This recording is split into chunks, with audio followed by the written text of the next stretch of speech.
공모주 연구소, 가요계, 오디션에서 좋은 점수를 받고 데뷔 무대에 오르는 신인 가수가 있다면 주식시장에서는 청약 흥행에 성공하고 상장에 데뷔하는 신규 상장주가 있습니다. 오늘은 공모주 한 잔이 3주간의 공백을 깨고 혜성같이 등장한 신규 상장 듀오 이삭 엔지니어링과 혜성 TPC의 상장일 데뷔 무대를 재미삼아 예상해보려고 합니다.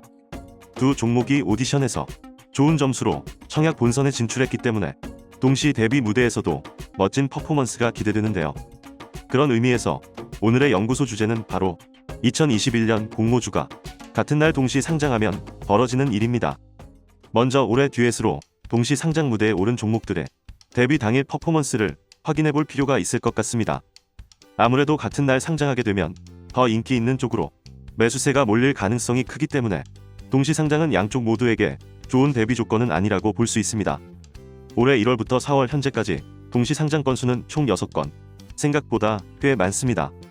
듀엣 가수가 노래에서 화음을 넣을 때 고음 담당과 저음 담당이 있는 것처럼 상장일 듀엣으로 데뷔하는 신규 상장주도 이렇게 한쪽의 주가 상승률이 높으면 다른 한쪽은 상대적으로 상승률이 낮게 형성되며 시장에서 밸런스를 맞춰가는 것 같습니다.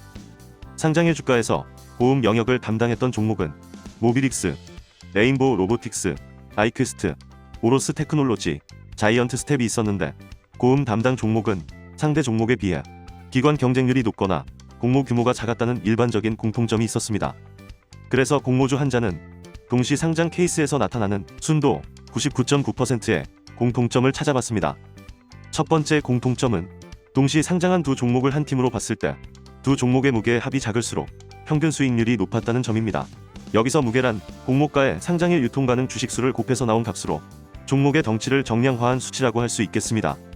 그런데 2월 3일 상장한 레인보우 팀이 2월 24일 상장한 오로스 팀보다 무게가 더 무거운데도 평균 수익률은 더 높았던 예외적인 부분이 있긴 합니다. 그래도 이 부분은 당일 코스닥 장세를 보면 어느 정도 이해가 갈 만한데요. 2월 3일 레인보우 팀이 상장한 날에 코스닥은 소폭 상승했고 2월 24일 오로스 팀이 상장한 날에 코스닥은 마이너스 3% 이상 급락했던 상황이었기 때문에 이런 상황을 감안해보면 두 종목의 무게 합이 작을수록 평균 수익률이 높다는 사실은 증시 상황에 변수가 없다면 신뢰성이 높은 공통점이라고 볼 수 있겠습니다. 특히 자이언트 제노코 팀은 상장일 합산한 무게가 553억이었는데 시초가 평균 수익률은 지금까지 동시 상장한 케이스 중에서 가장 높은 평균 수익률을 달성한 바 있습니다. 그런데 이삭엔 혜성팀의 상장일 합산 무게는 불과 244억밖에 되지 않습니다. 따라서 증시가 급락하는 등의 변수가 없다면 이삭엔 혜성팀이 자이언트 제노코 팀보다 평균 수익률이 높을 가능성이 크지 않을까 생각해봅니다. 이러한 근거로 현재 시장의 힘은 이삭엔 혜성팀이 동반 따상을 하는데 충분하다고 판단되며 이미 그 환경은 만들어졌다고 생각합니다. 두 번째 공통점은 현재까지 100%의 확률로 두 종목 중 상대에 비해 무게가 작은 종목이 시초가 수익률과 종가 수익률 모두 높았다는 점입니다. 이 조건 하에서는 상장일 무게 95억인 혜성 TPC가 149억인 이삭 엔지니어링보다 상장일 수익률이 높을 것으로 예상해 볼 수 있겠습니다. 세 번째 공통점도 현재까지 100%의 확률로 두 종목 중 상대에 비해 주당 가격이 낮은 종목이 시초가 수익률과 종가 수익률 모두 높았다는 점입니다. 이 조건 하에서는 공모가가 11,500원인 이삭 엔지니어링이 13,000원인 혜성 TPC보다 상장일 수익률이 높을 것으로 예상해 볼 수 있겠습니다. 네 번째 공통점 역시 현재까지 100%의 확률로 상대에 비해 최종 의무 보유 확약 비율이 높은 종목이 시초가 수익률과 종가 수익률 모두 높았다는 점입니다. 이 조건 하에서는 기관의 확약 비율 49.74%인 이삭 엔지니어링이 35.38%인 혜성 TPC보다 상장일 수익률이 높을 것으로 예상해 볼 수 있겠습니다. 그런데 두 번째 공통점과 세 번째, 네 번째 공통점은 서로 대치가 되어 결국 모순이 되는 결과가 나오게 됩니다. 다만 이 모순이 성립할 수 있는 경우가 한 가지 있다면 그것은 바로 두 종목이 동시에 시초가를 더블로 시작하는 것입니다.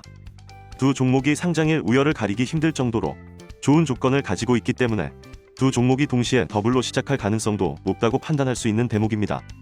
그리고 만약 시초가가 더블이 되어 시작한다면 장중 최고가가 따상까지 터치할 확률은 현재까지 100%입니다.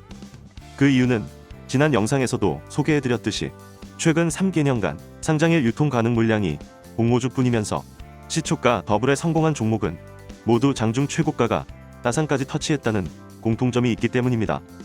이삭 엔지니어링과 해성 TPC는 상장일 유통 가능 물량이 공모주뿐이면서 매우 적은 유통 물량을 가지고 있기 때문에 앞서 말씀드린 내용들이 성립한다면 공모주 사상 최초로 상장일 동반 따상에 성공하는 역사를 쓰게 됩니다.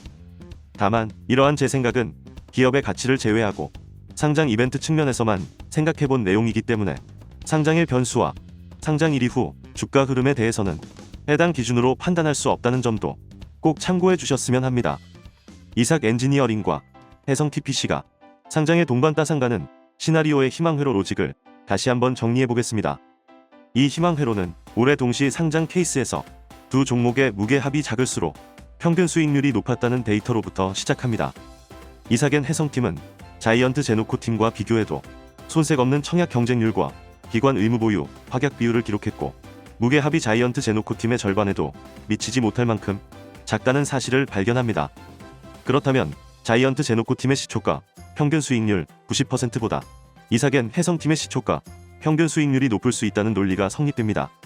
시초가 평균 수익률이 90%를 뛰어넘는다면 사실상 두 종목이 시초가가 더블로 시작하는 것과 다름없다는 게 저의 판단이고, 최근 3개년간 상장일 유통 가능 물량이 공모주뿐이면서 시초가가 더블로 시작한 종목은 모두 장중 최고가가 따상까지 터치했다는 데이터 결과가 적용된다면 공모주 사상 최초로 상장일 동반 따상에 성공하게 되는 시나리오로 마무리되겠습니다.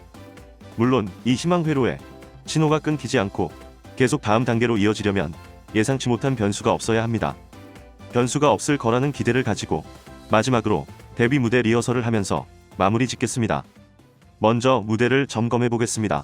두 종목이 데뷔 무대로 오르게 될 코스닥 상태를 살펴보면 1월 평균 코스닥 지수는 975, 2월 평균 코스닥 지수는 957, 3월 평균 코스닥 지수는 935로 3월까지 하향세를 유지하다가 4월 평균 코스닥 지수는 990으로 올해 가장 좋았던 1월에 평균 코스닥 지수를 뛰어넘었습니다.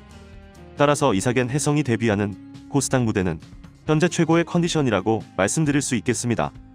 다음은 음향과 코러스 상태를 체크해 보겠습니다. 공모주로 치면 공모가 산정 시 비교했던 기업이 되겠습니다. 공모가 산정 당시 대비 비교 기업의 주가 상승률을 살펴보면 이삭 엔지니어링의 비교 기업은 평균 8.2%의 상승률을 보였고, 해성 TPC의 비교 기업은 정상적인 PER 기준에 속하는 기업이 포메탈 한 곳밖에 없는데 포메탈의 주가는 8.7%의 상승률을 보였습니다. 따라서 음향과 코러스의 컨디션도 좋은 상태라고 말씀드릴 수 있겠습니다. 마지막으로 두 종목의 상장일 피지컬을 살펴봐야겠습니다. 의무 보유 확약 비율의 상승에 따라 더 가벼워진 몸에 유통 가능 주식이 공모주뿐이라는 비주얼도 좋습니다.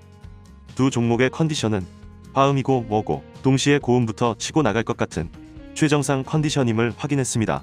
두 종목의 라이브 가창력도 기대해봅니다. 이제 모든 준비는 끝났고 4월 21일 코스닥 데뷔 무대에서 관객의 호응만 남았습니다. 긴장하지 말고 하던 대로 하면 공모주 역사상 최초의 동시 더블과 더불어 동반 따상까지도 성공할 수 있지 않을까 생각하며 관람석에서 기다리고 계신 구독자 여러분께 이렇게 또 김칫국을 나눠드리고 있네요. 구독자 여러분께서는 김칫국을 급하게 마시다가 살에 들리거나 옷에 흘리시는 일이 없도록 주의해 주시길 바랍니다. 천천히 적당하게 마신 김칫국은 공모주를 더 유쾌하게 즐길 수 있는 안주거리가 될 수 있다는 점도 기억해 주셨으면 좋겠습니다. 이상 오늘도 공모주 한 잔이었습니다. 감사합니다.